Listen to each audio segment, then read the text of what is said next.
Assalamualaikum dan salam sejahtera, bersama saya Bode. Welcome to Bode Lisius Channel.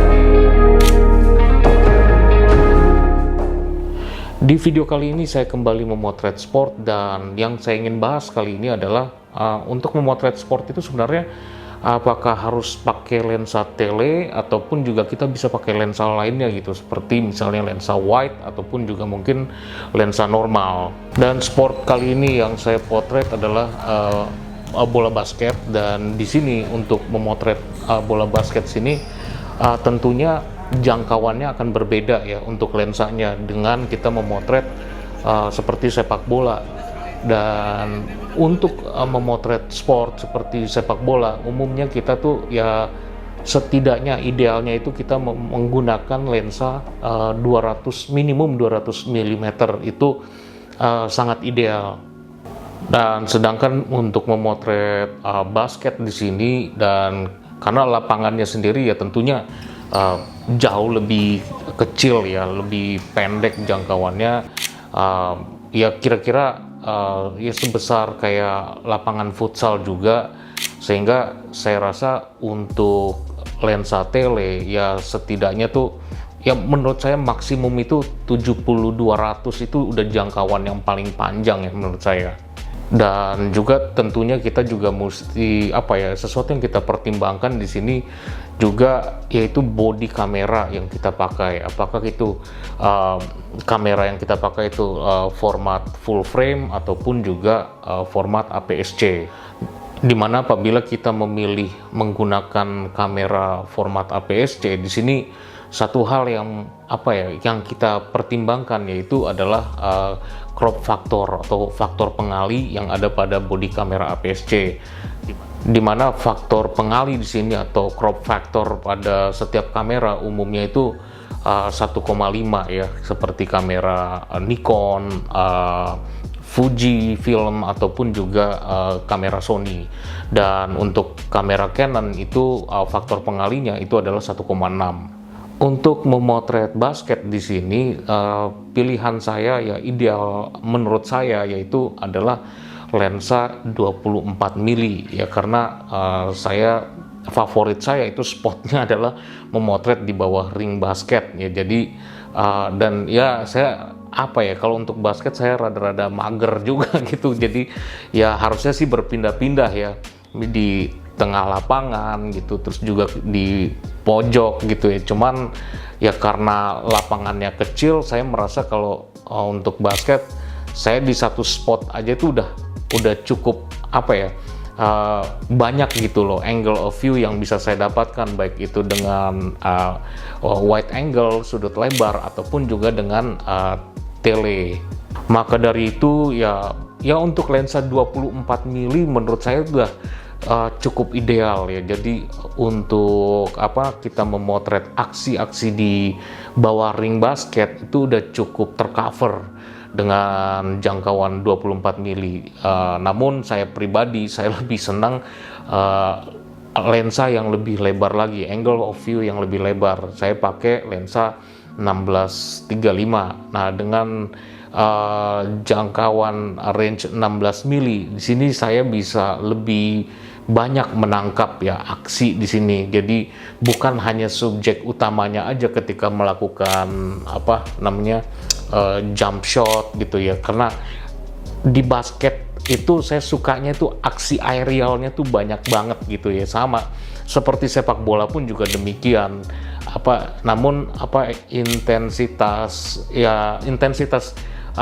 aksi aerialnya itu lebih banyak gitu daripada sepak bola, sehingga dengan lensa 16 mili itu saya bisa dapat environment yang surrounding yang lebih luas lagi dibandingkan dengan lensa 24 mili. Dan satu hal juga yang banyak banget sering ditanyakan ya di kolom komentar pada video-video saya, terutama untuk video yang tentang sport di sini, itu adalah ya terutama untuk para pemula ya yang lagi belajar ataupun juga mungkin baru beli kamera gitu, terutama yang mungkin kamera entry level ya, kamera pemula gitu ya. Pastinya kan kalau kamera pemula biasanya kita ya baru belajar, belum tahu lensa apa yang kita punya gitu, terus apa yang mesti kita pakai gitu. Dan umumnya kan mereka pakai, kalau untuk orang baru pakai lensa kit. Nah itu, Om pakai lensa kit bisa nggak ya gitu loh. Ya saya jawab bisa nggak ada yang nggak bisa ya. Dalam fotografi itu tentunya kita nggak buat saya pribadi, kita nggak boleh membatasi gitu. Kalau motret itu harus punya lensa yang bagus dulu gitu, kita baru bisa dapat hasil yang bagus.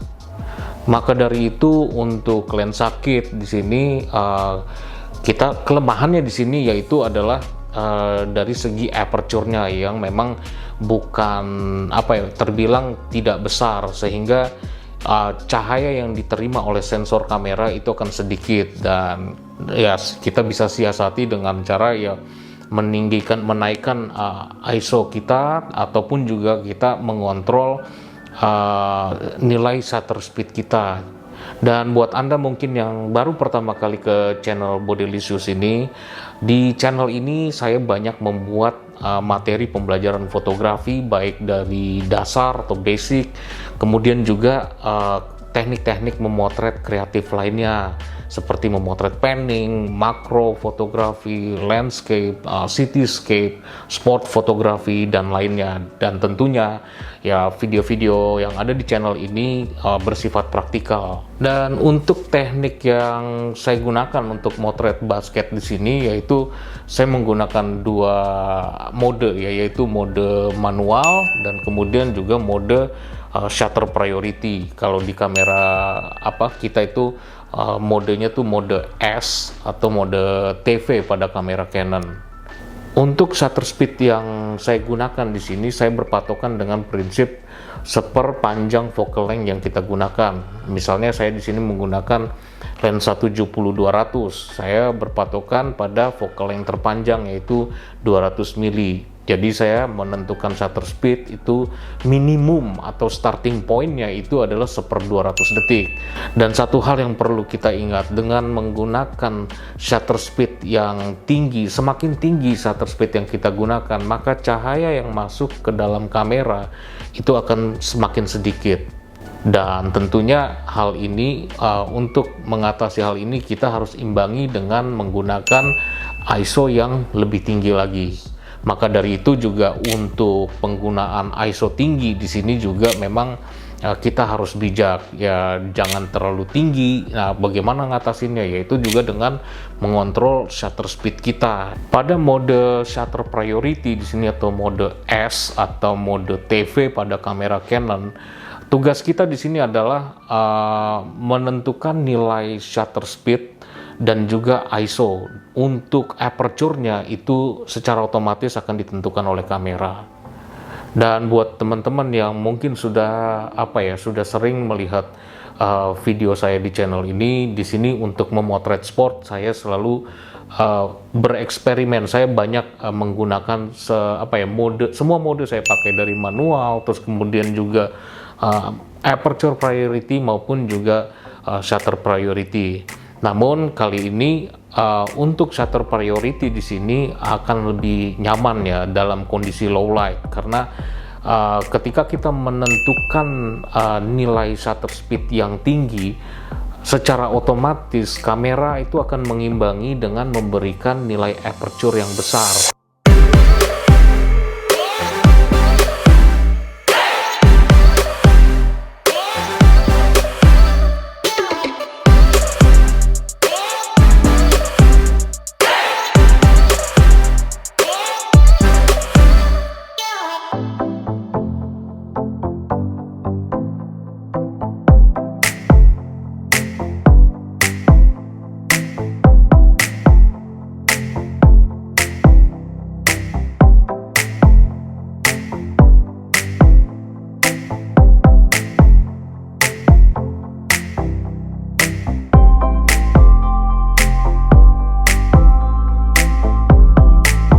Demikian video kali ini, semoga bermanfaat untuk teman-teman yang lagi belajar fotografi, khususnya sport fotografi di sini. Dan bila teman-teman ada pertanyaan ataupun komentar, teman-teman bisa tulis di kolom komentar yang ada di bawah ini. Dan bila teman-teman suka dengan video kali ini, jangan lupa untuk klik like, share, dan juga subscribe.